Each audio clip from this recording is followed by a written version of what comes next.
Hello, I am speaking to you from a secure location because I have a message that big electromagnetism doesn't want you to hear. But the truth cannot be silenced. I am a believer, and soon you will be too, because you deserve to know the facts they won't teach you about in school. So listen very carefully. Magnetic monopoles are real. We need to talk about magnets. Now, I don't own a bar magnet, so this stick of butter is going to have to do. See, it has a north pole and a south pole, and if you hold the north pole near a south pole, they attract. But see how the north pole and the south pole are attached to each other? This is called a magnetic dipole because there are two poles. And even if I cut the bar magnet in half, each half still has both a north pole and a south pole, still a dipole. A magnetic monopole would be just a north pole or just a south pole by itself. Now, this bar magnet will never get there, no matter how many times I cut it in half. But are magnetic monopoles out there? Magnetism goes hand in hand with electricity, and there are electric monopoles. We normally call them electric charges. Electrons have negative charge, protons have positive charge. A magnetic monopole would have north charge or south charge. The electric and magnetic fields are described by Maxwell's equations. When there's no charges around, Maxwell's equations put electricity and magnetism on perfect equal footing. It is beautiful and symmetrical and just how it ought to be. But when you introduce electric charges without introducing magnetic monopoles, that symmetry is ruined. It's totally unfair to magnetism. The only way to restore balance is by having magnetic monopoles.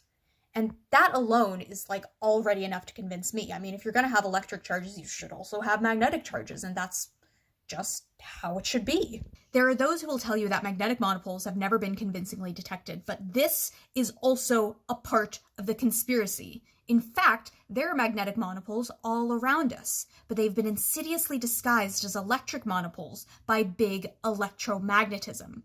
They're doing it by exploiting a special property of Maxwell's equations to pull the wool over your eyes. Don't let them fool you. See, Maxwell's equations, the version with magnetic charges, possess a special property that they remain unchanged if you redefine the electric and magnetic fields and the electric and magnetic charges in a particular way. Let's say I make a plot with electric charge on the x-axis and magnetic charge on the y-axis. I can place particles on this plot, like the electron has electric charge minus e and magnetic charge 0. Big electromagnetism wants you to believe that all particles are restricted to this horizontal electric charge axis. They have electric charge but no magnetic charge. There are no magnetic monopoles. But guess what?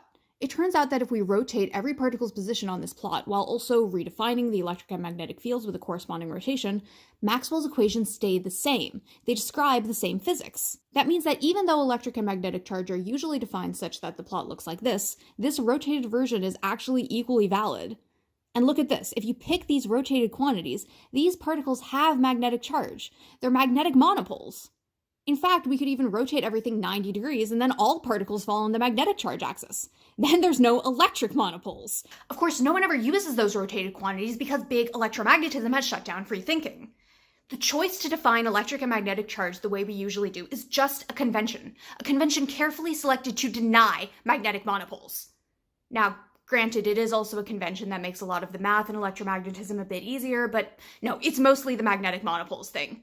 You can rotate away magnetic charge, but you can't rotate away the truth. There is something strange on this plot that maybe you've noticed. All the particles fall on a straight line, no matter how you rotate them. That's what makes it possible to put them all on the electric charge axis and have no magnetic monopoles. This is a pretty mysterious experimental observation. Why haven't we ever found a particle, say, here? If we did, then the existence of magnetic monopoles would be undeniable because it would be impossible to get all your particles on the electric charge axis. This is what people usually mean when they talk about the search for magnetic monopoles. I'm going to level with you here. Admittedly, the experimental evidence is, it's not quite there yet, but no matter, because we have something better than experimental evidence. We have the Dirac quantization condition. Here's a strange fact. Electric charge is quantized. It only comes in integer multiples of electron charge e over 3. So plus or minus e over 3, plus or minus 2e over 3, plus or minus e, and so on. Why only integer multiples? Why not e over 2 or e over 5 or any other fraction?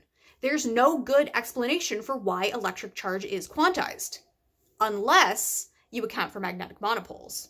Imagine a magnetic monopole exists and has magnetic charge g. Now pick any electrically charged particle in the entire universe. Say it has electric charge Q.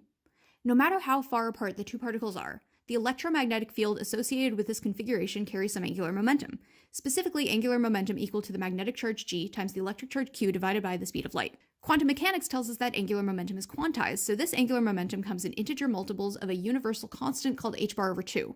That means that q must be an integer multiple of h bar c over 2g. The electric charge must be quantized. And because this setup works the exact same way for any electric charge anywhere in space, all electric charge would need to come in integer multiples of the same constant, h bar c over 2g. In other words, if there were even one magnetic monopole anywhere in the universe, electric charge would need to be quantized because angular momentum is quantized. This is called the Dirac quantization condition. And why else would charge be quantized? I don't know any other good explanation, so it must be magnetic monopoles. Big electromagnetism knows this, and yet they still try to hide the truth. It's outrageous. It's a travesty. It's a conspiracy to sell more bar magnets, and I won't rest until the entire world knows the truth, that magnetic monopoles are